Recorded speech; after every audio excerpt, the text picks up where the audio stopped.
Bismillahirrahmanirrahim. Assalamualaikum warahmatullahi wabarakatuh. Hamdan katsiran tayyiban mubarakan fihi wa sallallahu wa sallim ala nabiyyina Muhammadin wa ala alihi wa ashabihi wa man tabi'ahum bi ihsan ila yaumiddin. Qala Allah ta'ala a'udzu billahi minasy syaithanir rajim. وَعَلَّمَ الْإِنسَانَ مَا لَمْ يَعْلَمْ وقال أيضا في آية أخرى سبحانك لا علم لنا إلا ما علمتنا إنك أنت العليم الحكيم. صدق الله العظيم. Pengurus DKM segenap hal yang Allah muliakan, jamaah salat subuh yang sangat Allah cintai. Mohon izin pagi ini menyampaikan topik tausiah di antara misi dan visi hidup seorang muslim. Kita bisa baca di surat Al-Baqarah ayat 201. A'udzu billahi minasyaitonir rajim. Wa minhum may yaquluna rabbana atina fid dunya hasanah wa fil akhirati hasanah wa qina adzabannar. Di antara mereka orang-orang beriman itu ada yang berdoa kepada Allah, meminta kepada Allah, Rabbana wa Rabb kami, atina karuniakan atau anugerahkanlah kepada kami fid dunya hasanah, kehidupan dunia yang hasanah. Pertanyaannya, apa itu hidup hasanah? Salah satu pemahaman bahwa hidup yang hasanah itu adalah meliputi 5 aspek. Yang pertama adalah sihatul jasadi. Jadi kita minta kepada Allah agar diberikan kesehatan fisik. Itu hasanah. Saya sering bilang, apa ciri orang sehat fisik itu? Satu, enak makan. Kalau makan enak ya insya Allah itu anatomi tubuhnya gak ada masalah.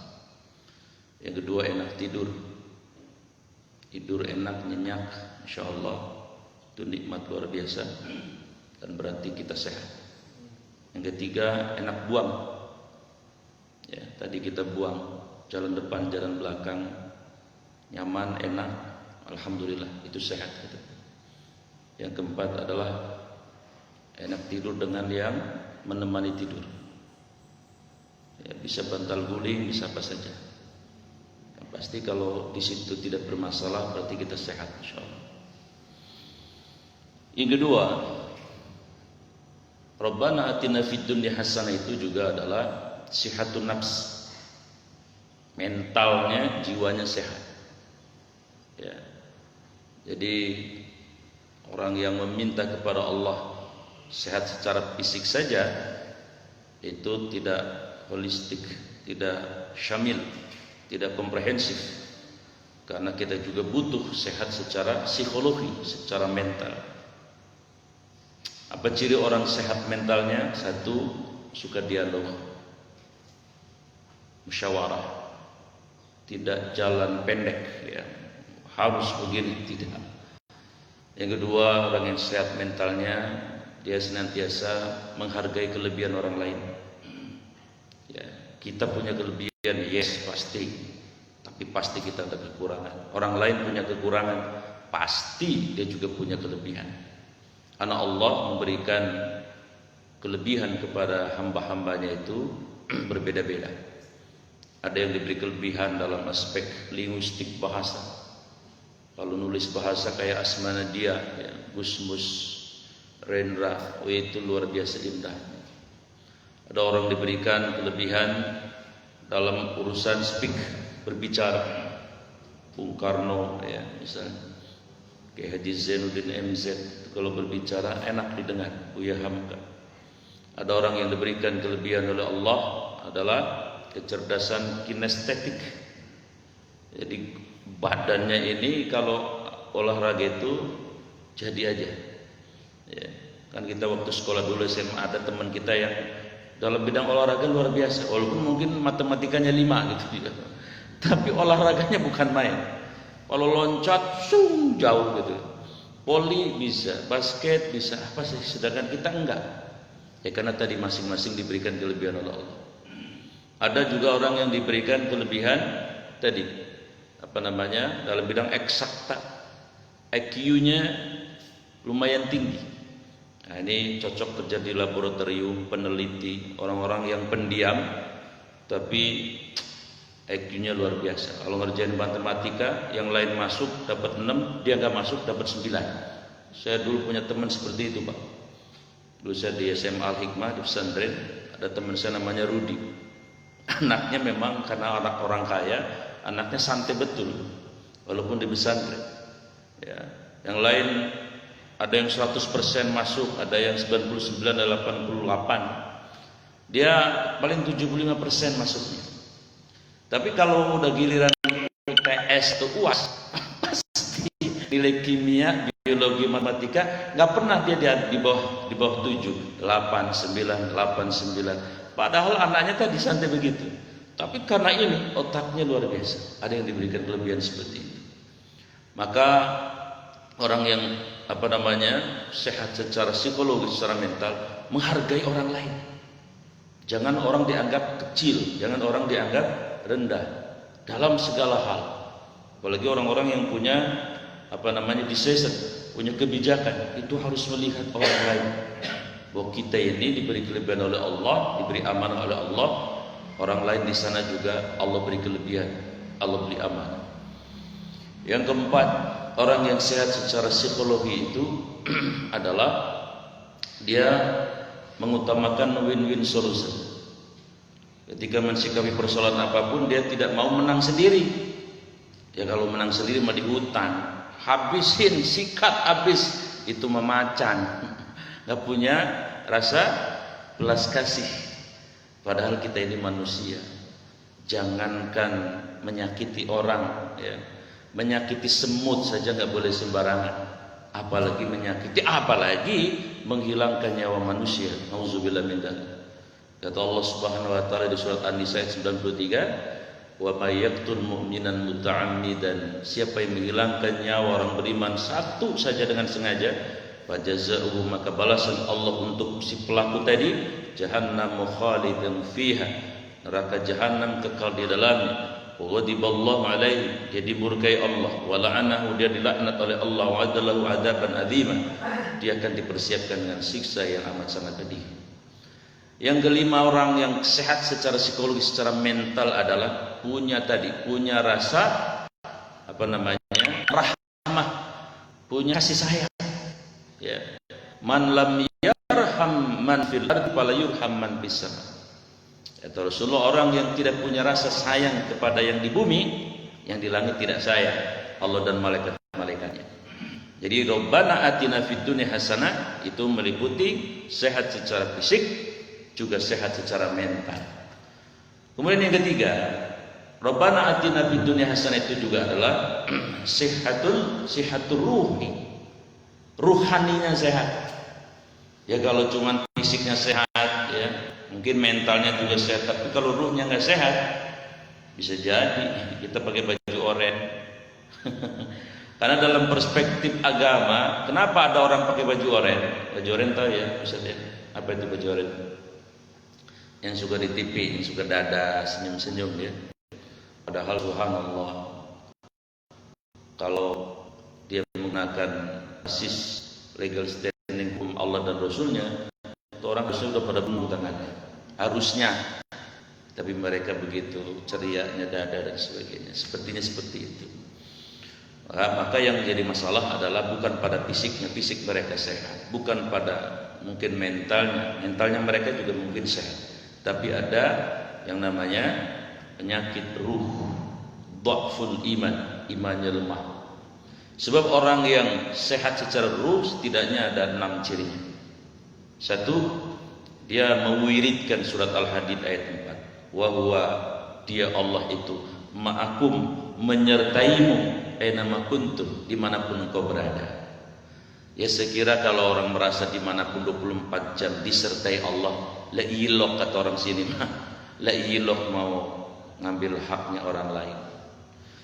Yang kedua, ciri orang yang ruhnya itu tidak sakit adalah dia mewiridkan surat Al-An'am ayat 162 itu. A'udzubillahi minasyaitonirrajim. Qul, katakanlah, inna sesungguhnya salati, salat saya baik yang wajib maupun yang sunnah, wa nusuki, ibadah saya baik mahdhah maupun ibadah sosial, wa mahyaya, hidup saya dari mulai saya balik sampai nanti mati, wa mamati, mati saya lillah, hanya untuk Allah, bukan untuk pemimpin, bukan untuk manusia, bukan untuk siapapun. Kalau orang sudah seperti ini mindsetnya, insya Allah lah dia akan dimanapun berada, dia akan menjadi rahmah, dia tidak akan pernah mau menzolimi siapapun, dia akan punya rasa kepekaan ilahiyah. Yang keempat, orang yang disebut ruhnya sehat itu cirinya adalah dia memiliki rasa syukur yang luar biasa. Di surat Al-Baqarah 152, "Fadhkuruni adzkurkum washkuruli wala takfurun." Ingatlah kalian kepadaku, niscaya aku ingat kepada kalian, dan syukuri apa yang sudah aku beri, niscaya jangan kalian tutup ya atau kufuri. Jadi kufur itu terbagi menjadi dua, ada kufur iman, ini yang merusak akidah, bisa membuat kita keluar dari agama. Tapi ada kufur nikmat namanya. Masya Allah. Apa itu kufur nikmat? Yaitu menutup-nutupi apa yang sudah Allah beri. Mohon maaf, tak usah tinggi-tinggi lah. Sebenarnya kan kita diberi nikmat oleh Allah, dahsyatnya luar biasa. Ini kita napas nih, bernapas, satu nafas, ya Allah. Orang yang kena asma, Pak, satu nafas saja beratnya luar biasa. Yang kena COVID, satu helaan nafas itu beratnya luar biasa. Orang yang jantungnya stadium 4, sekali menghirup udara supaya oksigen itu bisa mengeluarkan, bisa keluar, beratnya luar biasa. Lah kita enak saja, keluar masuk. Itu kalau diuangkan berapa? Maka saya suka bilang begini, Anda punya jantung, ya. Anda punya jantung, titipan Allah, betul. Mau nggak Allah ambil jantung Anda? Yang lain nggak usah diambil, jantungnya saja. Dan Anda diberikan kompensasi uang sebanyak 50 triliun. Mau nggak Pak Haji? Jantungnya nggak ada. 50 triliun. Kayaknya ada yang mau ya. Itu gedean kayaknya. 50 juta aja dah. Saya yakin yang normal nggak bakal mau. Kenapa tidak mau? 50 juta kan gede. Iya, 50 juta gede. Cuman duit bukan buat saya, buat ahli waris saya. Lihat orang jantungnya kagak ada, bagaimana? Ya orang hidup. Jadi orang yang cerdas atau orang yang sehat secara ruh, ini benar-benar ketika dia bangun tidur, ya kata Nabi, ketika kita bangun tidur, badan kita tidak ada masalah, ada makanan hari ini bisa kita makan, ada rumah untuk bernaung, ada teman, keluarga atau istri sebagainya, engkau seolah memiliki dunia dan seluruh isinya. Kita ini kan kadang-kadang yang belum ada aja yang dipikirin, yang sudah ada padahal harganya tadi begitu mahal luar biasa, kadang-kadang suka nggak dipikirin. Maka orang yang berterima kasih, bersyukur kepada Allah, orang itu sehat secara ruhiyah. Kemudian sehat secara ruhiyah itu cirinya adalah wasta'inu bis-sabri was-salah. Dia memiliki sifat sabar. Karena apa? Karena subhanallah, dalam hidup ini orang beriman itu harus siap dengan berbagai macam ujian. Ya.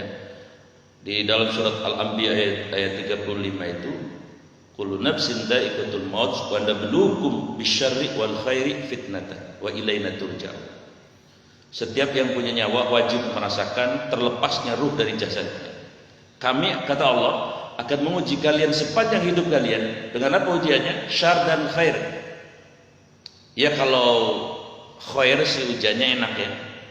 Ujian khair itu jabatan, ya, kesempurnaan fisik, rezeki yang nyaman, yang gampang. Tapi ada yang namanya ujian berupa al-masyaqqah, kesempitan.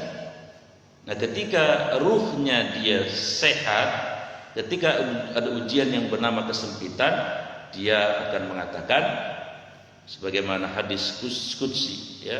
Hadis qudsi Allah Subhanahu wa taala berfirman, "Man lam yarda bi qada'i", siapa yang tidak ridha dengan takdirku, wa lam yasbir ala ilahi, tidak mau sabar atas ujian, walam yashkur ala ni'ami, tidak mau terima kasih atas pemberian, bal yaltamis rabbah, maka silakan cari Tuhan selain aku. Lalu dia membaca surat Az-Zumar 110 itu, innama yuwaffa as-sabirun ajrahum bighairi hisab. Jadi kalau ada ujian itu adalah ada peluang kita ini akan diberikan pahala yang unlimited, karena hanya orang yang sabar saja yang kata Allah diberikan pahala yang bighairi hisab. Hitungannya bukan satuan puluhan, hitungan pahala orang yang sabar itu bisa jutaan, miliaran, triliunan, bahkan tak terbatas. Maka kata Nabi betul, ma yusabbul mu'min hatta syaukata yusyaki bih illa kataballahu anhu hasanatan wa khutat anhu khati'atan.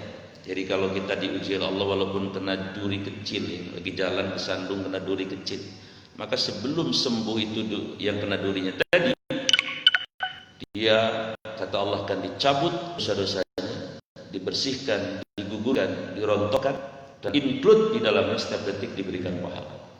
Maka orang-orang yang soleh kalau dapat ujian itu bisa mengucapkan istirja, innalillahi wa inna ilaihi raji'un, tapi juga mereka mengucapkan alhamdulillah, karena ada pintu surga nanti di akhirat namanya Baitul Hamdi. Ini untuk siapa? Untuk al-hamidin wal hamidat. Asbabul wurud hadis ini, jadi ada seorang sahabiah namanya Muhafiz, itu suaminya meninggal, lalu kemudian dia diberitahu, ibu suami anda meninggal dalam jihad. Dia mengucapkan itu dua kalimat, innalillahi wa inna ilaihi raji'un, tapi alhamdulillahirabbil alamin. Rupanya ada yang dengar, loh kok suaminya meninggal alhamdulillahirabbil alamin?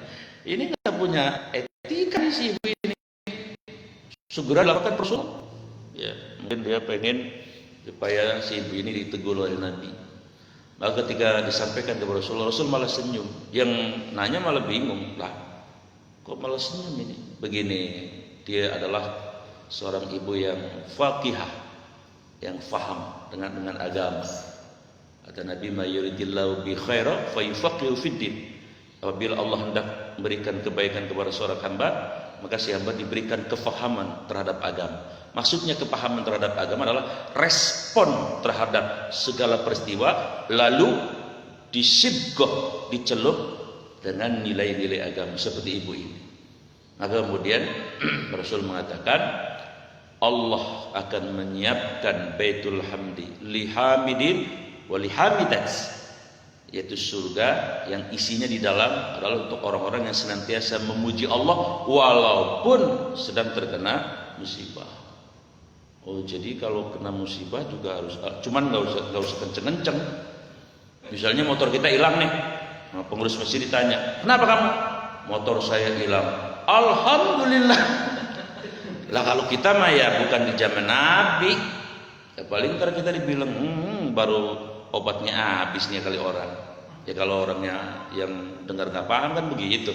Tapi kalau yang paham, oh dia sedang memuji Allah. Kenapa? Karena selama belum diganti, karena dijanjikan yang hilang pasti diganti. Selama belum diganti tadi, dosa-dosanya gugur rontok semuanya. Ya, dosa-dosanya ganti. Ya. Ada, tapi lain kalau begini lain nih kejadiannya. Ada orang istrinya meninggal, terus dia bilang apa? Alhamdulillahirabbil alamin. Ternyata dia bukan paham agama. Ya, ternyata ketika bang, kenapa sih ngucapin alhamdulillah? Ini kandidat udah 2 nungguin saya lah. Ini bukan paham agama yang begini mah. Emang si Miuni lagunya begitu. Jadi jamaah yang saya muliakan, orang yang sehat secara ruh itu mensikapi yang enak dan yang tidak enak itu dalam perspektif ibtilaul hayat, karena memang hakikatnya hidup ini adalah ujian dari Allah Subhanahu wa taala. Jadi Rabbana atina fid dunya hasanah. Hasanah itu maknanya adalah kita minta kepada Allah dan berupaya mewujudkan fisiknya supaya sehat, jaga makanan ya, dan seterusnya. Kemudian mentalnya juga harus sehat, yaitu banyak membaca orang-orang yang sehat mentalnya. Kemudian yang ketiga adalah sehat secara ruhiyah, yaitu dengan memahami, mentadabburi ayat-ayat Allah dan hadis-hadis Rasulullah sallallahu alaihi wasallam. Yang keempat, orang disebut ingin mewujudkan Rabbana atina fid dunya hasanah adalah juga dia sehat secara ijtimai. Sehatul ijtimai, sehat secara sosial. Ini juga harus minta kita kepada Allah supaya kita sehat secara sosial. Apa maknanya sehat secara sosial? Kita diterima oleh siapapun. Masuk ke komunitas jamaah masjid diterima. Ya memang syaratnya satu saja sih, tawadu ya. Orang kalau tawadu ada senyumnya, ya insya Allah diterima dah. Jangan kata orang kucing aja nerima kalau kita begitu mah. Ya. Jadi di komunitas jamaah masjid diterima, di rumah diterima sama istrinya sama anaknya. Jadi kalau kita belum pulang, anak kita yang udah SMA WA, Abi kapan pulang? Berarti kita diterima itu. Kita belum pulang, bini kita juga WA, kapan kok lama belum? Itu berarti kita diterima. Tapi kita kalau kita keluar, nggak ada yang WA, bini kagak, anak kagak. Begitu ditanya, mah kok nggak WA bapak lagi dua, biarin baik, biarin baik. Wah itu harus hati-hati tuh. Berarti kita tidak terlalu diterima itu. Jangan-jangan dia gede kali kita ada. Karena ada juga orang yang seperti itu. Satu mah ada di dunia lah, saya yakin ada satu mahnya. Tapi insya Allah bukan di PSD ini. Nah, kemudian jamaah yang saya muliakan, dia berada di komunitas lingkungan, di RT diterima, di RW diterima, ya. Di ormas diterima, nggak usah yang tinggi-tinggi, di mertua diterima aja enak. Pak Haji udah punya mantu? Sudah? Belum? Buru-buru Pak Haji. Pak Haji ini kayaknya udah punya mantu ya? Mantu udah punya? Udah ya? Iya. Kalau Pak Haji doain mantu Pak Haji, itu berarti Pak Haji sayang sama mantunya. Ya. Tapi juga kadang-kadang ada mantu rada songong. Ya. Pak katanya, ngapa lu nanyain gua? Ono tanah yang di Pondok Serut kapan sih Pak? La ilaha illallah. Lah mantu nanyain tanah. Itu mantu rada songong namanya. Jadi kalau mantu datang ke mertuanya subhanallah senang, berarti kita diterima. Atau sebaliknya, kita sebagai mertua ya diterima oleh menantu kita. Kita datang ke rumah anak kita senang. Kadang-kadang ada anak didatengin orang tua bukannya seneng, rada-rada cembetut. Ya. Emang lu ngapa? Ada baba emak lu datang lu gak cembut begitu? Ya biasa. Iya datangnya si lenggang, pulangnya dari ibed. Lah harta orang tua itu harta kamu itu harta orang tua. Apalagi anak laki-laki. Hartanya anak laki-laki dalam Islam itu hartanya orang tua. Maka sampai ke bini-bini kita tuh, kalau kita datang ke anak laki kita, apa aja boleh kita ambil. Tapi nggak mungkin orang tua melakukan itu. Jika ada ya yang sampai seperti itu dalam hukum Islam boleh. Kalau menantu perempuannya kita ngerti agama, dia pasti paham. Silahkan Pak, apa aja pakai, apa aja ambil, ini punya bapak. Kira-kira begitu. Tapi kalau bini kita balaka ciprut enggak, ya nggak paham agama. Ya, biang kerok datang. Jamaah yang saya muliakan, cerdas atau Rabbana atina fid dunya hasanah itu adalah kita minta kepada Allah agar kita diterima oleh manusia. Tentu catatannya adalah kecuali para pejuang-pejuang agama. Kan pejuang agama itu hampir semua ada resistensi, ada penolakan dari para penguasa. Sejarah Imam Syafi'i itu dapat siksaan luar biasa. Imam Hanafi disiksa, Imam Malik disiksa, Imam Ahmad bin Hambal disiksa, Buya Hamka disiksa, Muhammad Nasir dipenjara dan sebagainya. Makanya ulama-ulama besar itu rasa-rasanya bukan mereka membenci penguasa, bukan, tapi mereka beroposisi terhadap kekeliruan. Cuman kan biasanya kalau orang berkuasa, kalau dikasih tahu kan kagak mau. Malah kemudian yang memberitahu dianggap, kalau kata bahasa Belanda zaman Pitung mah perdoma ya. Perdoma apa itu? Kalau film si Pitung apa? Padahal ulama mah hatinya lembut, dia tidak benci siapa, tidak benci personalnya. Yang dia benci kezoliman, ketidakadilan dan sebagainya. Maka kalau ini lain, kalau para pejuang-pejuang agama dan sebagainya itu lain. Kalau ada yang resisten, ada yang menolak atau yang membenci, itu memang sudah sunnatullahnya. Semakin tinggi kualitas keimanannya, maka semakin ujiannya juga besar. Makanya kalau ada ulama di mana-mana diterima, itu pasti ulama cuman amar ma'ruf saja. Pasti itu. Apalagi jadi ulama hidupnya di istana, wah itu pasti ulama amar ma'ruf. Nanti dia akan bertanggung jawab di yaumil hisab tentang di mata dia ada kezaliman. Nanti akan tanya, kamu itu orang alim, kenapa kamu diam terhadap kezaliman? Wah, dia yang paling besar dosanya. Makanya di akhirat nanti ada orang-orang alim yang diseret ke neraka terlebih dahulu daripada orang yang menyembah berhala. Nah, salah satunya adalah orang-orang yang tadi diberi ilmu oleh Allah, tapi ketika ada kezaliman mereka diam. Ya, diamnya banyak faktornya. Maka jamaah yang dirahmati Allah, Rabbana atina fid dunya hasanah, itu juga maknanya adalah kita minta kepada Allah dan berusaha mewujudkan supaya kita menjadi orang yang mau diterima oleh manusia. Kemudian yang kelima, Rabbana atina fid dunya hasanah itu maknanya juga adalah sihatul mal atau sihatul iqtisadi, kantongnya sehat. Nah, itu Rabbana atina fid dunya, itu kantongnya sehat, walaupun isi kantong relatif, kan begitu ya. Bagi saya 5 juta gede banget, bagi Pak Ustaz mungkin kecil, karena beliau maisahnya di atas 30 misalnya. Sedekah orang miskin 1000 itu gede, tapi sedekahnya Pak Abu Rizal Bakri ya 1 juta kecil. Di penghasilannya ratusan miliar, kecil. Nah, jadi orang disebut memiliki bidunya hasanah itu apabila Aisyahnya tadi diberikan kemudahan oleh Allah Subhanahu. Walaupun tadi urusan nominal kuantitatifnya adalah relatif, tapi berkah. Kalau bahasa saya apa? Kita sih nggak usah kaya-kaya amat, pas-pasan juga nggak apa-apa. Maksudnya apa? Pas mau ganti mobil ya ada gitu uangnya. Pas mau hajatan ya ada. Pas mau minjem ada yang minjemin. Saya pernah cerita ke teman saya, alhamdulillah saya gak minjem ke bank. Saya bilang, minjem kemana Tan? Ada teman minjemin. Berapa Tan? 1 juta? Enggak. 10? Bukan. 100 juta teman saya minjemin. Terus itu bagaimana itu? Ada lebihnya? Kagak. Saya bilang, dia gak mau dikasih lebih 100 juta. Bayarnya juga boleh tempo. Maksudnya boleh tempo. Jadi kalau misalnya siklusnya setahun, bulan pertama bayar, bulan kedua kita kagak punya, nggak apa-apa. Harusnya kayak gitu tuh. Syariat Islam atau bank syariah kudunya begitu.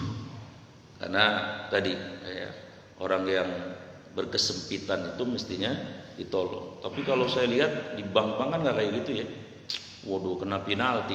Jangankan nabung atau minjem, 2 talangan haji aja kena penalti. Coba Bapak ngasih yang 25 juta itu beli porsi, beli kursi, beli porsi haji, pinjam ke bank. Berapa jangka waktunya? Setahun. Itu ada penaltinya. Kalau misalnya bulan pertama bayar, bulan kedua nggak bayar, ada denda. Saya bilang, Masya Allah, segininya ini. Tapi ini fakta yang memang harus kita jujur akui, masih dalam proses menuju ideal nilai-nilai syariah. Makanya kenapa Muhammadiyah kemarin nggak setuju, karena ada merger Bank Mandiri Syariah, BNI Syariah dan BNI, BRI, Mandiri ya. Itu kan mau merger. Muhammad itu minta benahi dulu dengan sistem syariah yang sebenar-benar. Nah, kemudian yang kedua, ownernya ya kalau bisa jangan orang di luar Islam dong. Masa mereknya doang bank syariah supaya konsumennya orang-orang Islam, tapi ownernya bukan orang Islam. Itu juga dikritisi oleh Muhammadiyah. Karena Muhammadiyah itu mereka banyak orang-orang yang paham terhadap ekonomi dan ekonomi syariah. Alhamdulillah kita bersyukur masih ada ormas-ormas yang jujur dan kritis seperti itu. Baik. Kemudian yang kedua, Rabbana atina fid dunya sudah tadi mewujudkan 5 hal. Lalu bagaimana visi kita? Visi kita adalah wa fil akhirati hasanah. Yaitu punya akhirat yang hasanah. Apa khairat yang hasanah itu? Tidak lain adalah surga. Kita mau mongsang mangsing jumpalitan kayak apa di dunia ini, mau ibadah mau apapun, tujuannya satu. Pertama, dapat ridho Allah, dapat rahmat Allah, sehingga nanti di akhirat kita nggak keblangsak ke neraka. Itu kan tujuannya. Dan memang itu ayatnya. Allah juga memperbolehkan kok kita punya cita-cita, punya visi sekeluarga tinggal di surga semua. Boleh. Siapa bilang? Karena ada orang yang surplus iman. Apa mak? Surplus iman. Lu nggak usah ngarepin surga. Udah lu ibadah baik. Di Allah nyuruh kok kita berharap ke surga, boleh. Ya. Asal tidak sum'ah, tidak ria dan sebagainya. Boleh kita minta sama Allah, ya Allah, takdirkan saya dan keluarga saya masuk surga. Saya akan mewujudkan itu ya Allah. Kan begitu boleh. Karena itu visi kita. Lah memang di surga itu bagaimana sih? Enak emang. Waduh Pak, gak usah nanya dah. Hadis-hadis sahih menjelaskan. Saya juga suka menjelaskan ya di mimbar-mimbar 10 fasilitasnya di surga. Siapa yang nggak mau? Dan itu nggak ada di BSD, di Cisauk nggak ada, di Julupang kampung saya kagak ada pisang. Satu, sehat terus, nggak pernah sakit. Emang ada orang BSD sehat terus? Fir'aun doang satu, ya, nggak pernah sakit. Yang namanya kita badannya dari tanah, ya pasti rentan. Kecuali kita dibikin dari baja, ya. Kayak Robocop ya. Kalau Robocop nggak berantem itu nggak sehat-sehat, nggak sakit-sakit itu. Ya, karena berantem jadi pecah itu.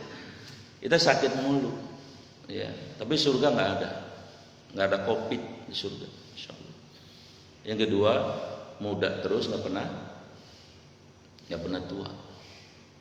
Salasa wassalasin. Ini nanti bapak nanti umurnya di surga 33. Umurnya Nabi Isa.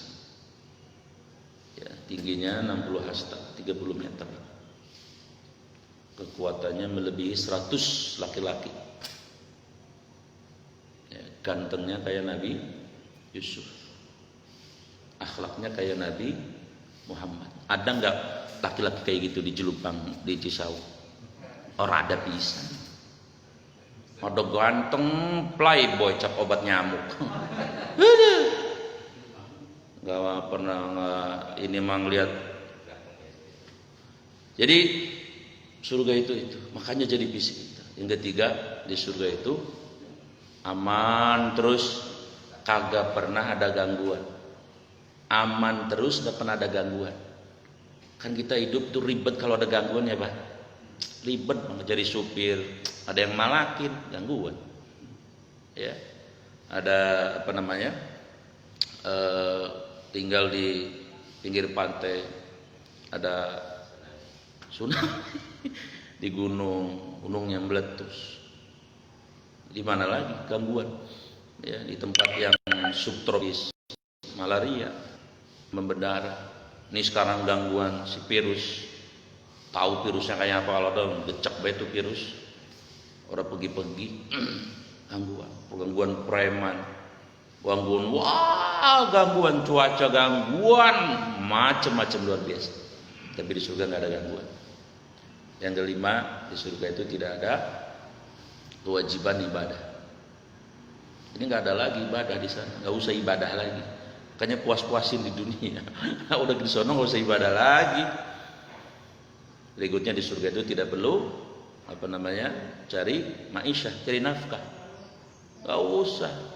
Pergi pagi pulang petang, penghasilan pas-pasan mulu. Nggak ada di sana cari nafkah lagi. Berikutnya di surga itu sekali masuk tidak akan pernah pindah selama-lamanya. Makanya kenapa di surat Al-Bayyinah kalau untuk orang kafir bahasanya kholidina fiha saja, tapi untuk orang beriman kholidina fiha abada. Ada yang nanya begitu tuh. Kan innal ladzina kafaru min ahlil kitabi wal musyrikina fi nari jahannam kholidina fi. Segitu doang. Tapi kirian orang beriman, innal ladzina amanu wa amilus solihati ulaika hum khairul bariyah jazaohum min rabbihim jannatu adnin tajri min tahtil anhar kholidina fiha abada. Jawabannya, kalau orang kafir ada keringanan dari Allah. Ya, tapi dia selamanya di sana. Tapi ada momen di mana ada keringat. Contoh Abu Lahab.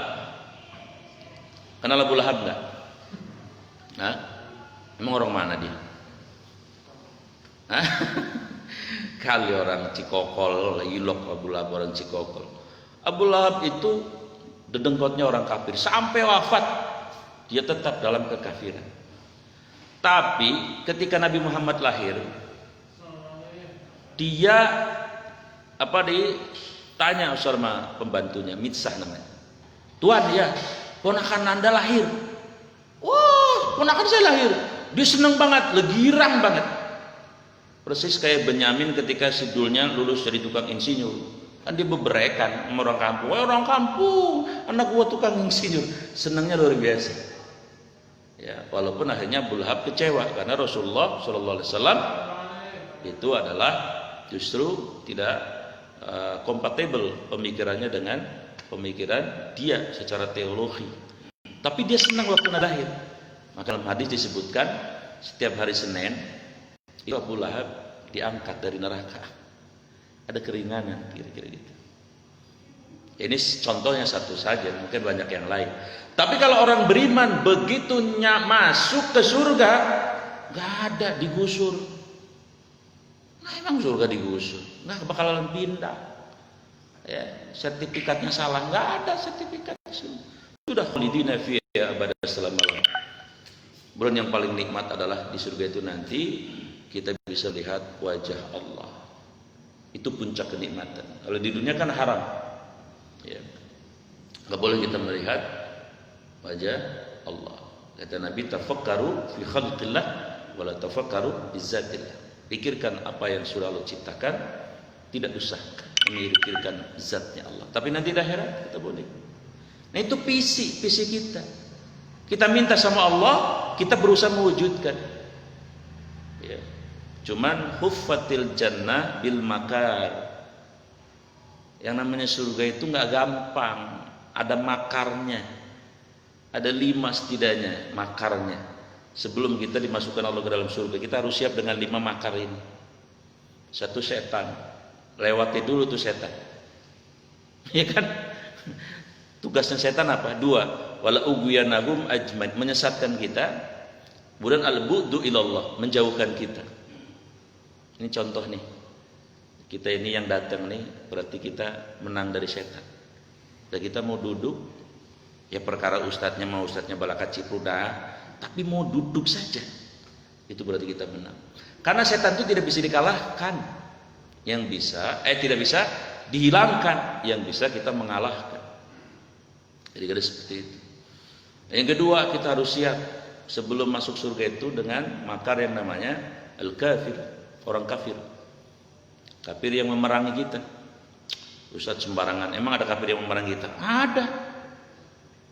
Kalau di Timur Tengah itu langsung diperangi secara konvensional dengan senjata. Irak dihancurkan, diperangi, Libya, Afghanistan dan sebagainya. Di Indonesia diperanginya bukan dengan senjata, tapi dengan ghusul fikr, dengan perang pemikiran.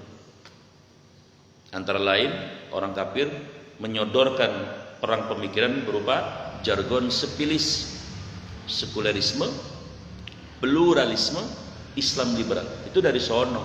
Cuman kita orang Islam karena nggak ngerti Islam, jargon ini diambil, ditangkap, malah disosialisasikan, diperjuangkan lagi, sehingga kita kemudian benturan, kita diadu. Kamu tuh Islam radikal, wah, nih Islam moderat, balaka ciprut, ente nggak sadar sedang diadu. Islam tidak ada, Islam keras, Islam lunak, Islam sejuk, nggak ada. Islam itu sistem hidup yang komplit, buatan Allah, meliputi seluruh aspek.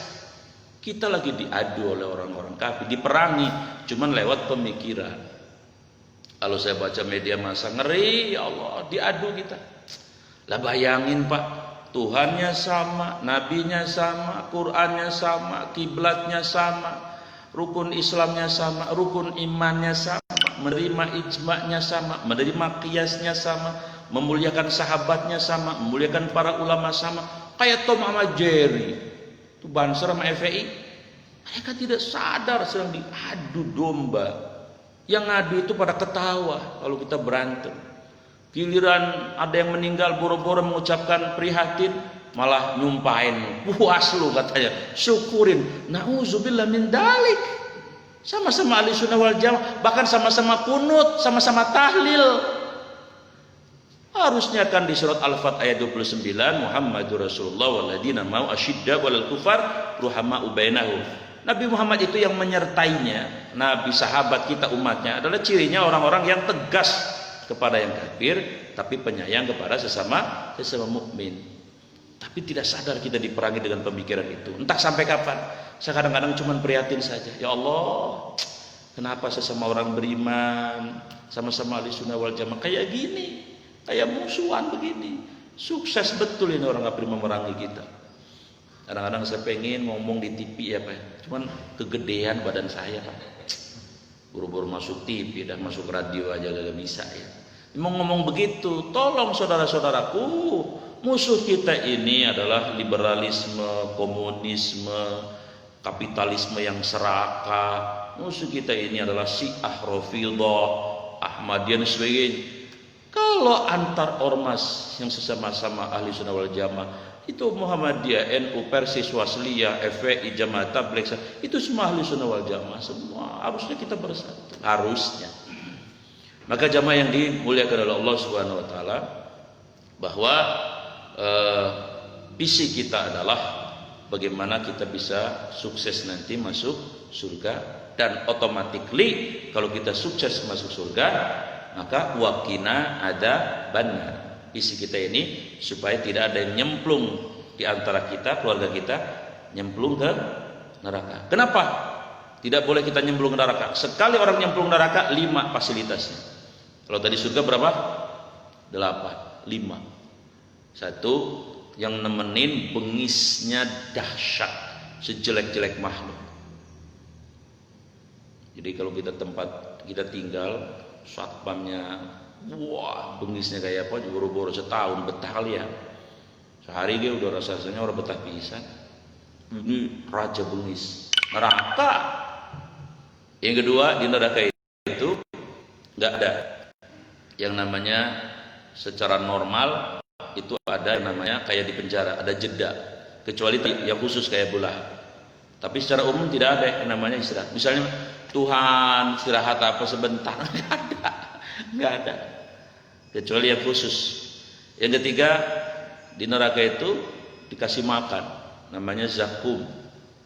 Digambarkan zakum itu baja yang dipanaskan 3000 tahun lalu dimakan, hancur tubuhnya. Tapi karena lapar, makan aja. Yang ketiga, dikasih minumnya adalah hamimun ma'un hamim. Jadi air yang mendidih. Yang kedua, mohon maaf, darah. Dan yang ketiga, mohon maaf, nanah. Itu makanan. Kemudian di neraka itu itu tidak ada yang namanya asyurul burud.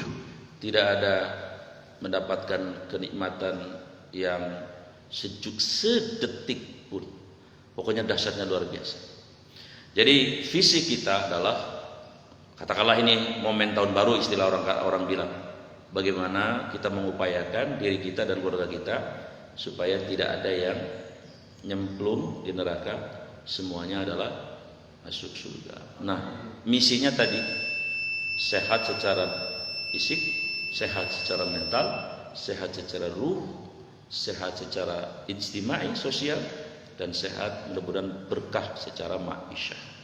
Semoga itu bisa terwujud. Amin ya rabbal alamin. Mari kita tutup dengan doa. Bismillahirrahmanirrahim.